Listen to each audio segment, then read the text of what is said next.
So we're here at Pacific Birth Collective, and we just had a Love, Peace, Harmony session, and we're getting a tour. I'm here with Malia. Aloha, everyone. I'm here with Morea Mendoza. She's the executive director of the Pacific Birth Collective, and she is taking care of not only the midwives of this program, but all the moms, the babies, and all the apprentices, those that will, the pale keiki that will become, I'm getting chicken skin, that will become midwives to support the health and well-being of our Maui. So, Maria, welcome. Aloha, everyone. Thank you for allowing me to speak to you today. We just walked into our donation and distribution center. This donation and distribution center was community designated in the aftermath of the fires. Within days, community members started bringing all of these very ample supplies. We have diapers, we have wipes, we have formula, we have baby food, we have feminine supplies, we have prenatals, we have condoms, we have all kinds of things. And so immediately, Pacific Birth Collective sprang to action as the community designated hub for mommies and babies to make sure that the mommies of our island, especially the fire-affected mommies, fire-affected families, were able to receive these goods. And so, you know, what are we? Almost a year and a half later, we are still operating our donation distribution center.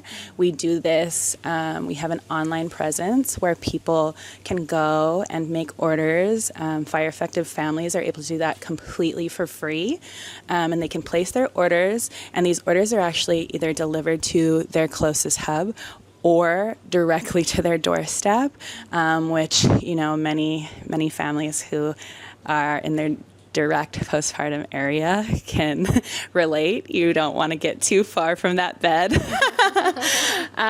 So it's super important for us, actually, currently, now that we're nearing holiday season, we're going to do a diaper drive to just continue to push these essential supplies and get as much community support, funder support that we can. Maui is definitely still feeling the effects, the aftermath of the fire. And this is just a little way, you know, for us to get people, to get our families to the essential supplies, to make them feel a little bit more human. Yeah, I just wanted to say, too, that the fires themselves, I work in the disaster case management program, and one of the things that people may not understand that's happening is if you were a homeowner, you're paying your mortgage still, and you're also paying very high levels of rent. The rent went up, it's skyrocketed. Usually, like, average 2-3 bedroom could have like been maybe $2,000. Now it's like $6,000, $9,000, and $12,000 per month. And so these kinds of hubs are really important. We have even renters, people who maybe didn't have a house, but they were renting a house. So the inventory on housing is very tough to find homes right now. And so there's a lot of stress that's happening. But then also the kinds of work that Maria is doing with the community, we just went through a strike, a nurses' strike in the hospital. So where do people look to for support? They come to these organizations that they may have not ever known about before. But they take great care. I know I had 2 of my children with midwives, and the care and the love that they put into each mom, and not only the mom, but the entire family, is like second to none. You can't get this kind of support in traditional medicines. And so this is something that has actually been culturally something that has happened over the ages. And we know through history, I mean, midwives existed for a really, really long time, thousands and thousands of years. So the balance, creating that balance to make sure that moms have the choice in this space especially on an island or islands, because we have 4 islands with Maui County, when moms have to go away from their families to give birth on another island 1 month prior to actually having their babies. There's a lot of expense and there's a lot of support that is needed. So thank you, Maria. So part of it especially, so Maui County consists of 3 islands that are inhabited right now. The island of Molokai and Lanai are also part of Maui County. And these, actually, I'd rather have Maria explain it because this is her field. It is an issue that I think is very unique to Maui County. So just geographically speaking, like Malia said, Maui County is comprised of 3 islands that are inhabited. 2 of those islands actually don't have a hospital. Molokai has a health center, but not a hospital where you can get kind of more full spectrum care. And I say more full spectrum care because on Maui we do have 1 hospital. However, there's no neonatal unit in the hospital. So if you have a high-risk pregnancy, if you have previously delivered by cesarean, none of those issues can be addressed at our hospital. And so if baby or mommy are compromised in any way whatsoever, they have to fly over to Oahu to receive care if they are birthing in a hospital setting. Being that there's only 1 hospital, we also run into capacity issues, which is something that Malia and I talked about this morning. We just experienced a nurses' strike last week, where we were seeing people flying over to Oahu to receive care just because there wasn't enough staff in the hospital.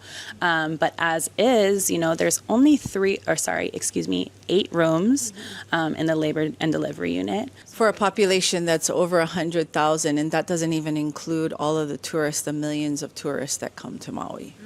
Yeah. So healthcare in general, our resources are limited. And then when it comes to maternal health care, we're looking at something very specific since we don't have the neonatal unit, since we don't have the resources or the hospital policies currently in place that would support more high-risk pregnancies. Now, that's not to say that all pregnancies are high risk. Often, and in many cases, we have very low-risk pregnancies. And so for us, in our community, having low-risk pregnancies, midwives and other birth workers, traditional birth workers, palekeki, that is an important part to our equation, is one to provide a space where if somebody is looking for an alternative birth worker like a midwife or a doula or a palekeki, there's a full spectrum of birth workers, that they can find one, that they can identify someone that will work with them. The other thing that we do, and we talked about our donation center so far as kind of one of our pillar programs. Another one of our pillar programs is our community birth project. And what our community birth project does is it provides access to families to these practitioners by providing stipends. So, out-of-hospital birth is a socioeconomic issue, especially in Hawaii, because out-of-hospital birth is not covered by insurance.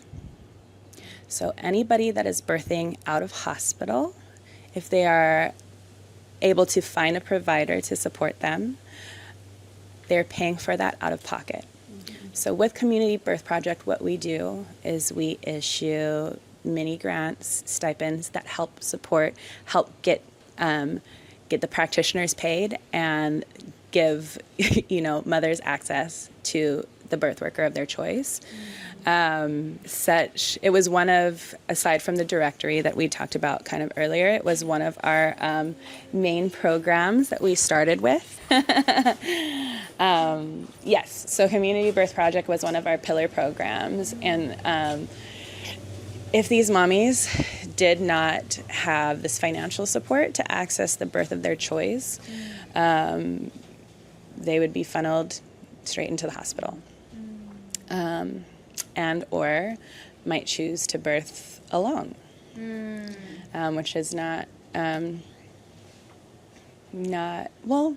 I'll rewind. Some people would say that that is their ideal situation, and I do want to honor that. So we have donation center, community birth project. The other pillar that is housed in this donation and distribution center is our Farm to Mother program. And when Malia was talking about her own births, one of my favorite things that you mentioned is the level of care that midwives and other birth workers are able to provide, because they approach birth in a different way. They are not overburdened in the same way that clinicians in hospitals are.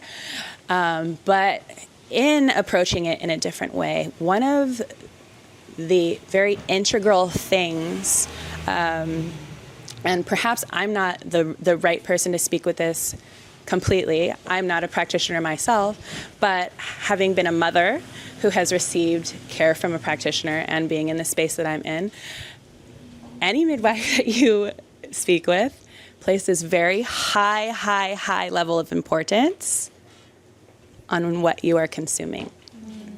Yes. How are you nourishing your body?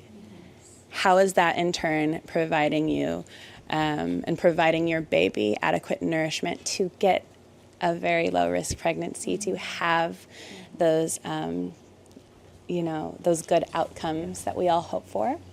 So this pillar program is called Farm to Mother. We did a pilot launch of this program this past July, so it is brand new. We do this in partnership with the Maui Food Bank, as well as other local organizations and Farmers Direct. And this is a food box program that focuses on the specific nutritional need of pregnancy and postpartum. And we do a weekly delivery of these food boxes that include the foods that will be able to give you all of the vitamins, minerals, nutrients that you need to sustain your body, specifically for pregnancy and postpartum.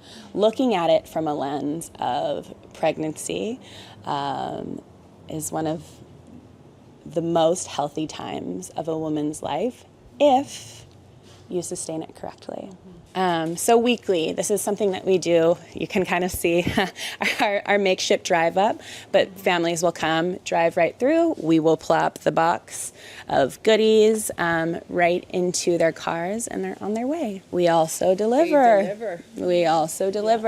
And we're looking to do more pop-ups. So now we're in Haiku, which is, kind of far out on the island, but with additional funding that we are working on securing right as we speak. We're doing pop-ups from our mobile unit so that we can service West Side families, we can service Central families, we can service families on the East End in Hana. Keeping in mind that, some of these locations are very remote. Yes, we have public transportation systems in some areas, but some of these places are very rural. And it's, to have somebody to be able to deliver, not come all the way out for an hour to get your goods. I know my daughter just had a baby not too long ago, and to have that person, to have somebody come and just deliver goods to her, diapers, and to help with this food box, incredible service. They're doing an amazing job, and just the dream, because their dream, tell them your dream of a whole, what you want to see you want a center. We want a center. Yeah. We want thriving families. We want to do this statewide in Hawaii. So currently, we exist in a lot of our physical capacity on Maui. We do operate a directory on all of the other islands as well. However, we have many birth workers and families that reach out to us, say from the Big Island, from Hawaii, and they are like, I need this where I am. I need this where I am. We have friends even in the Bay Area on the other side of the ocean that are saying, I need this where I am. I think it's often taken for granted a mother's work. You know, I think since it's such a natural thing, people assume that, you know, going into motherhood, parenting your children is easy, it's natural, it's intuitive. And in a lot of ways, yes, it is. However, it takes a village. And that's what we have set up here at Pacific Birth Collective, is a village to support our mothers as the foundation of the family so that the entire family can thrive, our communities can thrive.